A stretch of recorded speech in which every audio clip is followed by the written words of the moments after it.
ముందు ఆశా కార్యకర్తలు జిల్లా నలుమూలల నుండి భారీ సంఖ్యలో తరలివచ్చి రోడ్డుపై ధర్నా చేపట్టారు. ఇంద్ర రాజశ్రీ మాట్లాడుతూ ప్రభుత్వం ఇచ్చిన హామీ ప్రకారం 26,000 వేతనం వెంటనే ఇవ్వాలని డిమాండ్ చేశారు. పని భారం, అధికారుల వేధింపులు, అన్యమైన బాధ్యతలతో భారంగా మారిన పరిస్థితులను తెలిపారు. సెప్టెంబర్ 2 నుంచి పని మానుతామని హెచ్చరించారు. ప్రభుత్వం వెంటనే వేతనాలు పెంచాలని కోరారు. బీజేపీ వాళ్ళని లోపలికి పంపించి ఆశా వర్కర్లను అడ్డుకోవడమా? నేను జిల్లా అధ్యక్షురాలు. ఈరోజు రాష్ట్ర ప్రభుత్వం మాకు రాష్ట్ర కమిటీ ఇచ్చిన పిలుపుల భాగంగా ఈరోజు 25 నాడు కలెక్టర్ ఆఫీసుల ముందు ధర్నా నిర్వహించడం జరుగుతుంది.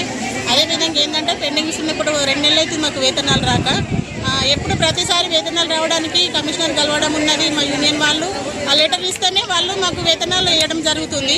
చాలా జీతాలతో మేము పనిచేస్తున్నాం, కానీ మళ్ళీ మేమే వాళ్ళకి వాళ్ళిస్తేనే వేతనం వేయడం సిగ్గుచేటుగా అనిపిస్తుంది. మా గ్రౌండ్ లెవెల్ వర్క్ చేస్తున్నాం కాబట్టి మేము అనేక సమస్యలు ఉన్నాయి, మాకు అధికారులతో ఉన్నాయి, అందరితో ఉన్నాయి. మేము చేసే పని మా జాబ్ కార్డు ఒకటి, మమ్మల్ని చేపించే పని ఒకటి ఉన్నది. ఇలా కాకుండా రాష్ట్ర ప్రభుత్వం కానీ కేంద్ర ప్రభుత్వం 2 స్కీమ్ల వర్క్ కాబట్టి ఇది మాకు కనీస వేతనాలు కాకుండా పారితోషకాలు 26,000 కేంద్రం నిర్ణయించిన బట్టి ఇవ్వాలి. మాకు పెండింగ్లు ఉన్న బిల్స్ కూడా ఇవ్వాలి. మళ్ళీ ఇంకొకటి సండే రోజు కూడా పిఎస్లలో డ్యూటీలు వేయడం జరుగుతుంది. ఎంతవరకు కరెక్టో గవర్నమెంట్కే తెలియాలి.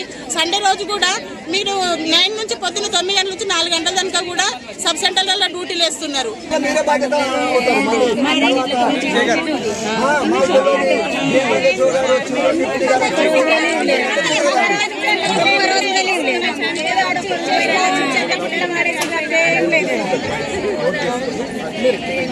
నోట్ చేసుకుంటే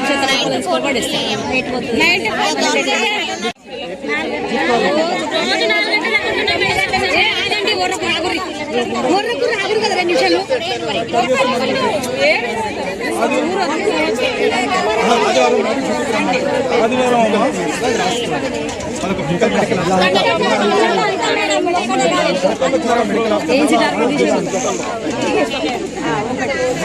ఈ పారితోషికాలు తగ్గిస్తున్నారు.